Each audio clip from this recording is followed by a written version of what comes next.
ओम ब्रह्म ओम नमो भगवते वासुदेवाय। श्रीमद् भागवत महापुराण। आज আমরা আলোচনা করব তৃতীয় স্কন্ধের প্রথম অধ্যায়, বনবাসী বিদুরের সাথে উদ্ধবের কথোপকথন। শ্রী সুখদেব বললেন, হে মহারাজ পরীক্ষিত, আপনি যে প্রশ্ন করেছেন তদ অনুরূপ প্রশ্নই পুরাকালে ধন সম্পদপূর্ণ গৃহত্যাগ করে বনে প্রবিষ্ট বিদুর মহামুনি মৈত্রেয়কে করেছিলেন। পাণ্ডবদের উপদেষ্টা সর্বেশ্বর ভগবান শ্রীকৃষ্ণ স্বয়ং তাদের দৌত্য কর্ম স্বীকার করে হস্তিনাপুরে দুর্যোধনের কাছে গিয়েছিলেন এবং তার আতিথ্য প্রত্যাখ্যান করে নিজ গৃহে মনে করে অনাহুতভাবে মহামতি বিদুরের এই গৃহেই প্রবেশ করেছিলেন। রাজা পরীক্ষিত বললেন, হে প্রভু, ভগবান মৈত্রেয় ঋষির সঙ্গে মহামতি বিদুরের কোথায় এবং কখন সাক্ষাৎ হয়েছিল তা আমাদের কাছে বর্ণনা করুন। নির্মল হৃদয় বিদুর মহামুনি মৈত্রেয়ের কাছে কোনো সাধারণ প্রশ্ন তো করেননি, কারণ সাধু শিরোমণি মৈত্রেয় ঋষি সেই প্রশ্নটিকে সাধুবাদের দ্বারা অভিনন্দিত করে তার উৎকর্ষ জ্ঞাপন করেছিলেন। সুতরাং নিশ্চিতভাবেই সেই প্রশ্নে অনেক অসামান্য বিষয় প্রকাশিত হয়ে থাকবে। সুত বললেন, সর্বজ্ঞ শ্রী সুখদেব রাজা পরীক্ষিত কর্তৃক এইভাবে জিজ্ঞাসিত হওয়ায় আনন্দিত হয়ে বললেন, হে মহারাজ, শ্রবণ করুন। শ্রী সুখদেব বলতে লাগলেন, হে মহারাজ, এ কাহিনী সেই সময় যখন অন্ধ রাজা ধৃতরাষ্ট্র অন্যায়ভাবে তার দুষ্ট পুত্র দুর্যোধনাদির প্রতি পক্ষপাতিত্ব করে নিজের ছোট ভাই পাণ্ডুর অসহায় পুত্রদের যতুগৃহে পাঠিয়ে পুড়িয়ে মারার ব্যবস্থা করেছিলেন। তাঁর পুত্রবধূ এবং মহারাজ যুধিষ্ঠির মহিষী দ্রৌপদীকে যখন রাজসভায় তার পুত্র দুঃশাসন কেশ আকর্ষণ করে নিয়ে আসে, তখন আঁখি জলে তার বক্ষস্থল প্লাবিত এবং সেই অশ্রুধারায় স্তনলিপ্ত কুঙ্কুমাদি ধুয়ে যাচ্ছে। সেই অবস্থাতেও ধৃতরাষ্ট্র নিজ পুত্রকে দুষ্কর্ম থেকে নিবৃত্ত করলেন না। দুর্যোধন সত্যনিষ্ঠ সদাশয় যুধিষ্ঠিরকে পাশা খেলায় অন্যায়ভাবে পরাজিত করে রাজত্ব অধিকার করে নিয়ে তাঁদের বনবাসে নির্বাসিত করেছিল। কিন্তু প্রতিজ্ঞা পালনের পর বনবাস থেকে ফিরে এসে পৈতৃক অংশ প্রার্থনা করলে মূর্তিমান মোহরূপী দুর্যোধনের পোষণকারী ধৃতরাষ্ট্র অজাতশত্রু যুধিষ্ঠিরকে প্রাপ্য অংশ ফিরিয়ে দেন। মহারাজ যুধিষ্ঠিরের অনুরোধে কৌরব সভায় এসে জগৎগুরু শ্রীকৃষ্ণ যেসব হিতকর সুমধুর বাক্য বলেছিলেন, ভীষ্ম প্রভৃতি সৎপুরুষদের কাছে সেসব অমৃততুল্য মঙ্গলময় বর্ষণ মনে হয়েছিল। কিন্তু ধৃতরাষ্ট্রের কাছে সেই অমৃত বাক্য বিন্দুমাত্র মর্যাদা পায়নি, কারণ ধৃতরাষ্ট্র তখন বিনষ্টপূর্ণ মহারাজ কিনা। তারপর পরামর্শের জন্য আমন্ত্রিত মন্ত্রী শ্রেষ্ঠ বিদুর মন্ত্রণাগৃহে প্রবেশ করে জ্যেষ্ঠ ভ্রাতা ধৃতরাষ্ট্রের জিজ্ঞাসার উত্তরে যে পরামর্শ দিয়েছিলেন, নীতিশাস্ত্র বিশারদগণ সেই মন্ত্রণাকে বিদুর নীতি নামে স্বীকৃতি দিয়েছে। তিনি বললেন, অর্থাৎ বিদুর বললেন, হে মহারাজ, অজাতশত্রু মহাত্মা যুধিষ্ঠিরকে তার প্রাপ্য পৈতৃক অংশ প্রত্যাপন করুন। আপনার অসহনীয় অপরাধও তিনি সহ্য করেছেন। মহাবল ভীমরূপী কাল স্বরূপকে আপনি ভীষণ ভয় করেন। দেখুন, সেই ভীম তার কনিষ্ঠ ভ্রাতৃগণ সহ প্রতিশোধ নেবার জন্য ক্রোধবশত দীর্ঘ নিঃশ্বাস পরিত্যাগ করছেন। আপনি জানেন না ভগবান শ্রীকৃষ্ণ কুন্তিপুত্র পাণ্ডবদের আপন করে নিয়েছেন। তিনি যদুবংশীয়দের আরাধ্য দেবতা।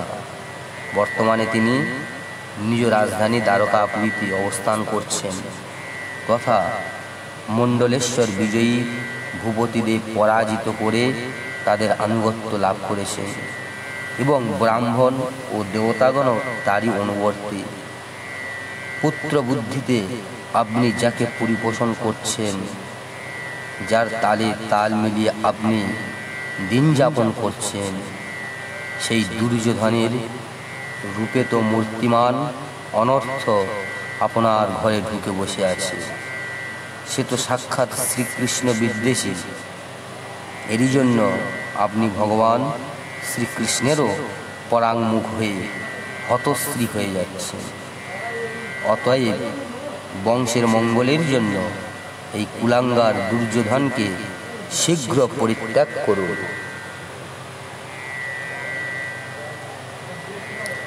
স্বজন আকাঙ্ক্ষিত চরিত্রবান বিদুর ধৃতরাষ্ট্রের কাছে এই কথা বলা মাত্রই কর্ণ, দুঃশাসন ও শকুনির সাথে প্রচণ্ড ক্রোধে দুর্যোধনের অধর কম্পিত হতে লাগল এবং সে বিদুরকে অপমান করে বলল, আরে অতি কুটিল এই দাসী পুত্রকে এখানে কে আনল?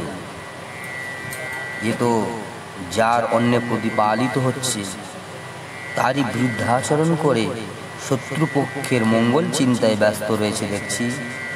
অতএব একে শুধুমাত্র প্রাণে না মেরে নগর থেকে অবিলম্বে দূর করে দাও।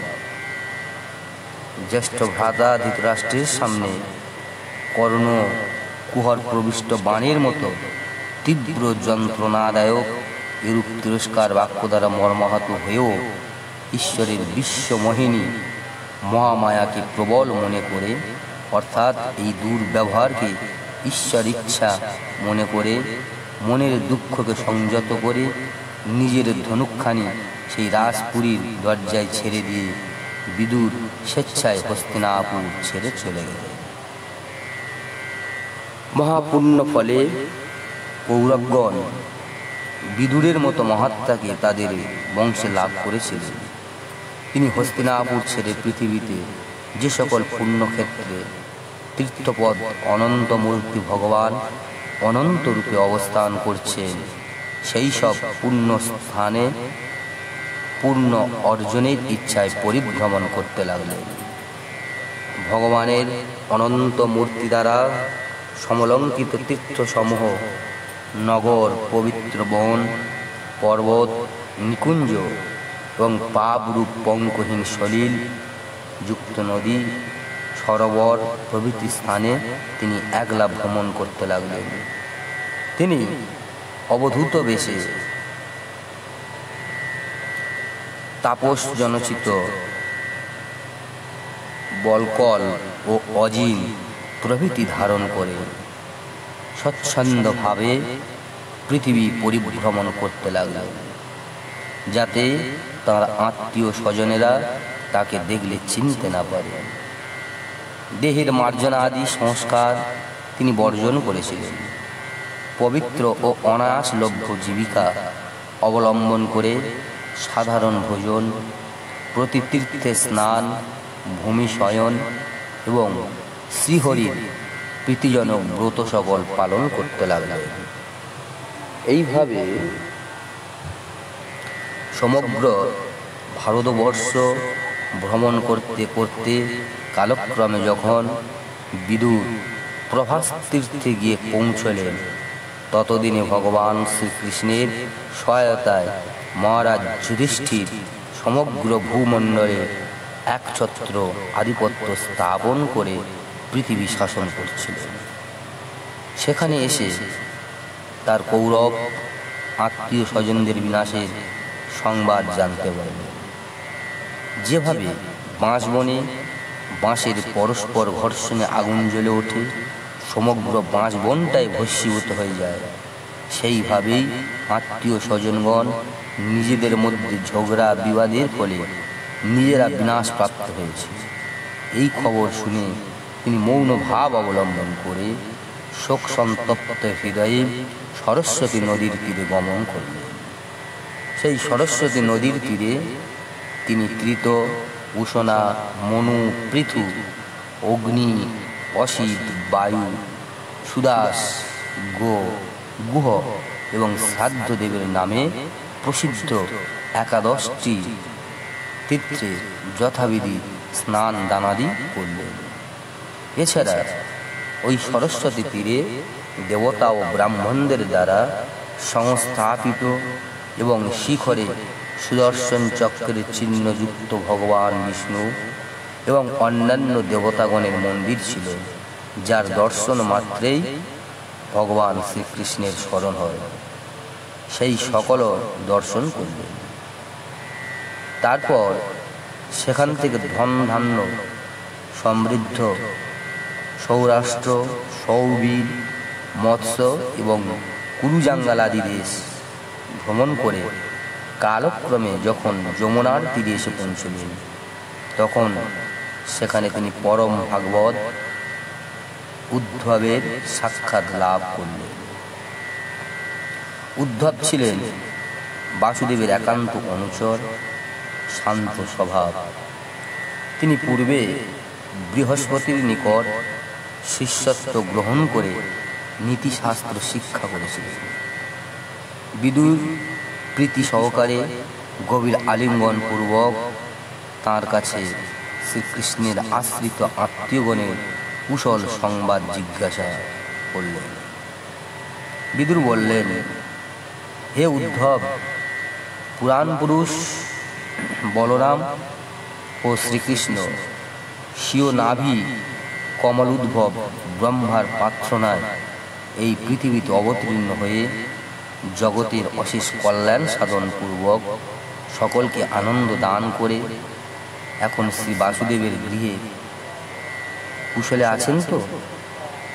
হে প্রিয়, পিতা যেমন পুত্রীকে অভিলষিত অর্থাদি দান করেন, সেই রকম যে বসুদেব উদারতা গুণে ভগিনীপতিদের তৃপ্তি বিধান করে ভগিনীদের নানা রকম অভিলষিত অর্থাদি দান করতেন, কুরুবংশীয়দের পরম বান্ধব আমাদের পূজনীয় ভগিনীপতি সেই বসুদেব সুখে আছেন তো? হে বন্ধু, পূর্বজন্মে যিনি কামদেব ছিলেন এবং রুক্মিণী ব্রাহ্মণদের আরাধনা করে শ্রীকৃষ্ণের থেকে যাকে পুত্র রূপে পেয়েছিলেন, সেই যাদব সেনাপতি প্রদ্যুম্ন ভালো আছেন তো?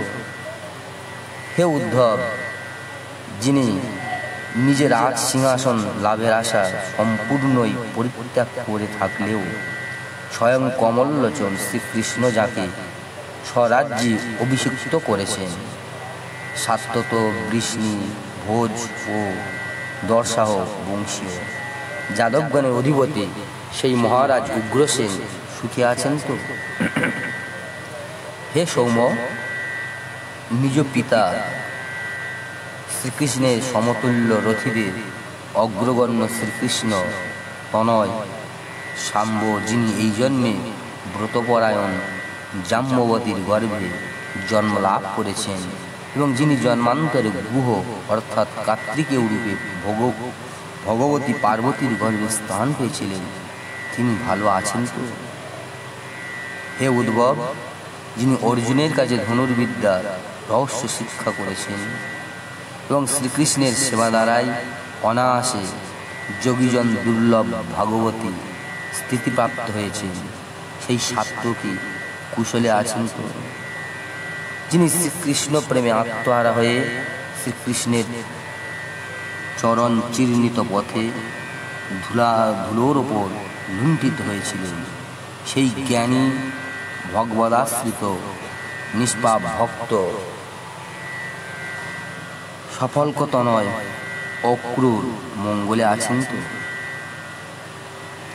বেদত্রয় যেমন যজ্ঞ বিস্তার রূপ অর্থ ধারণ করেন, সেই রকম শ্রীকৃষ্ণকে যিনি নিজের গর্ভে ধারণ করেছিলেন, দেবমাতা অদিতির মতো বিষ্ণু জননী, সেই ভোজরাজ দেবকের নন্দিনী দেবকী কুশলে আছেন তো? যিনি ভক্তগণের অভীষ্ট ফলদাতা, বেদরূপ শব্দ ব্রহ্মার প্রকাশক এবং অন্তঃকরণ চতুষ্টয়ের চতুর্থ অংশটির অধিষ্ঠাতা বলে শাস্ত্রে কথিত, সেই ভগবান অনিরুদ্ধ ভালো আছেন তো? চিত্ত, অহংকার, বুদ্ধি ও মন, অন্তঃকরণের এই চারটি অংশ, এদের অধিষ্ঠাতা যথাক্রমে বাসুদেব, সংকর্ষণ, প্রদ্যুম্ন ও অনিরুদ্ধ। হে সৌম্য স্বভাব উদ্ধব, হৃদিক, সত্যভামার পুত্র চারুদেষ্ণ এবং বদ প্রভৃতি অন্যান্য যারা একাগ্রচিত্র দেহ ও আত্মার অধিদেবতা স্বরূপ শ্রীকৃষ্ণের অনুবর্তন করে থাকেন, শ্রীকৃষ্ণের সেই সন্তানগণের কুশল তো? ময়দানব নির্মিত সভায় যার জয় পরম্পরালব্ধ, সাম্রাজ্য লক্ষ্যে দেখে দুর্যোধন পরিতপ্ত হয়েছিলেন, সেই ধর্মরাজ যুধিষ্ঠির নিজের দুই বাহুস্বরূপ অর্জুন ও শ্রীকৃষ্ণের সহায়তায় ধর্মপথে থেকে ধর্মের মর্যাদা রক্ষা করেছেন তো? অপরাধীদের প্রতি অতীব অসহিষ্ণু ভীম সর্পতুল্য দীর্ঘ সঞ্চিত ক্রোধ পরিত্যাগ করেছেন তো? গদা যুদ্ধের সময় তিনি যখন নতুন নতুন প্রণালী অবলম্বন করতেন, তখন তার পদাঘাত রণভূমি সহ্য করতে পারত না। আত্মগোপন ছলে কিরাত বেশধারী প্রচ্ছন্ন মহাদেব, যার স্বরজালে আচ্ছন্ন হয়ে তার প্রতি সন্তুষ্ট হয়েছিলেন, সেই রথী এবং যূথপতিদের গৌরব বর্ধনকারী গান্ডীবধারী অর্জুনের কুশল তো? এখন তো তার সর্বশত্রুরা নিশ্চয় স্তব্ধ হয়ে গেছে। হে উদ্ভব, চোখের পাতা যেমন চোখকে রক্ষা করে, সেই রকম কুন্তী পুত্র যুধিষ্ঠির, ভীম বা অর্জুন যাদের সর্বদা রক্ষা করেছেন এবং কুন্তীও যাদের লালন পালন করেছেন, সেই মাদ্রির যমজ পুত্রদ্বয় নকুল সহদেবের মঙ্গল তো? গরুর যেমন ইন্দ্রের মুখ থেকে অমৃত কেড়ে এনেছিলেন, তেমনি এই দুই ভাই যুদ্ধক্ষেত্রে শত্রু দুর্যোধনের হাত থেকে নিজেদের পৈতৃক রাজা ছিনিয়ে নিয়ে আনন্দের ক্রীড়া করছেন তো? আহা, বেচারি কুন্তী তো রাজশ্রী শ্রেষ্ঠ পাণ্ডুর বিয়োগে মৃত্যু প্রায় হয়েও শুধু এই বালকদের জন্যই প্রাণ ধারণ করেছিলেন। রথিশ্রেষ্ঠ মহারাজ পাণ্ডু এমন অদ্বিতীয় এক বীর ছিলেন যে তিনি কেবলমাত্র একটি ধনুক দিয়ে চতুর্দিক জয় করেছিলেন।